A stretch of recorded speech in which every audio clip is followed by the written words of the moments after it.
9 கோளும் ஒன்றாய் காண அங்கு கற்பகம் என்னும் கடவுளின் மெய்யில் 9 கோளும் ஒன்றாய் காண அங்கு கற்பகம் என்னும் கடவுளின் மெய்யில்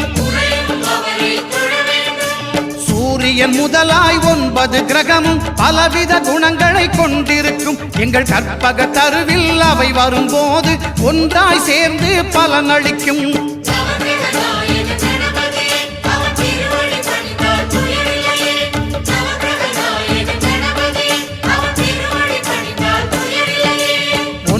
கோளும் ஒன்றாய் காண